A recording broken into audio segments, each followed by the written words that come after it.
Welcome to bird media. నేను వైష్ణవి. ఉమ్మడి ఆంధ్రప్రదేశ్ రాజకీయాల్లో సీనియర్ నాయకుడిగా ప్రత్యేక గుర్తింపు పొందిన బొత్స సత్యనారాయణ ప్రస్తుతం వైఎస్ఆర్ కాంగ్రెస్ పార్టీలో కీలక నేతగానే కొనసాగుతున్నారు. కాంగ్రెస్ పార్టీలో పీసీసీ అధ్యక్షునిగా పనిచేసిన ఆయన పేరు ఒకప్పుడు ఏకంగా ముఖ్యమంత్రి పదవికే వినిపించింది. తూర్పు కాపు సామాజిక వర్గానికి చెందిన బొత్స బీసీ నాయకుడిగా కూడా మంచి గుర్తింపు సంపాదించారు. ప్రస్తుతం వైసీపీలో కాపు రాజకీయాలను కూడా ముందుండి నడిపిస్తున్న నేత అంటే ఈయనే.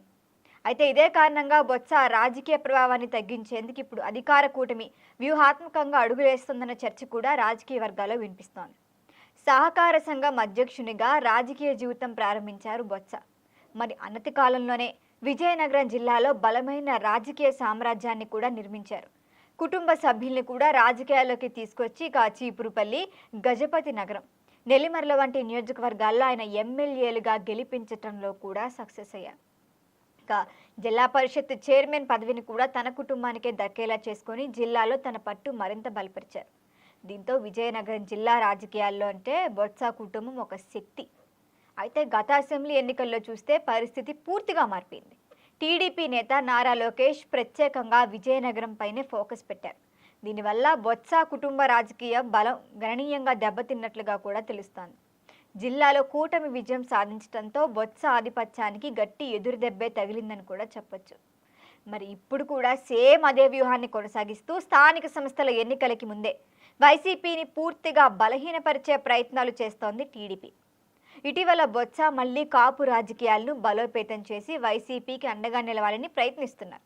మరి దీనికి అవకాశం ఇవ్వకుండానే ఆయన ప్రభావాన్ని తగ్గిద్దామని కూటమి ప్రభుత్వం ప్లాన్ చేస్తోంది. ముఖ్యంగా బొత్స కుటుంబానికి బలమైన పట్టున్న నియోజకవర్గాల్లో వైసీపీ శ్రేణులను ఇప్పుడు కూటమి వైపు ఆకర్షిస్తే ఆయన్ని ఖచ్చితంగా ఆపగలం.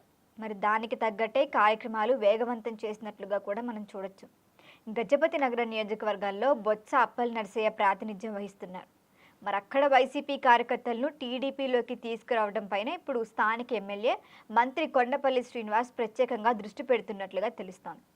అలాగే చీపురుపల్లి నియోజకవర్గంలో మాజీ మంత్రి కిమిడి కళా వెంకట్రావు, జిల్లా టీడీపీ అధ్యక్షులు కిమిడి నాగార్జున కలిసి వీళ్ళిద్దరు ఇప్పుడు వైసీపీ నాయకులను టీడీపీ వైపు తిప్పుకునే ప్రయత్నాలు కూడా చేస్తున్నారు.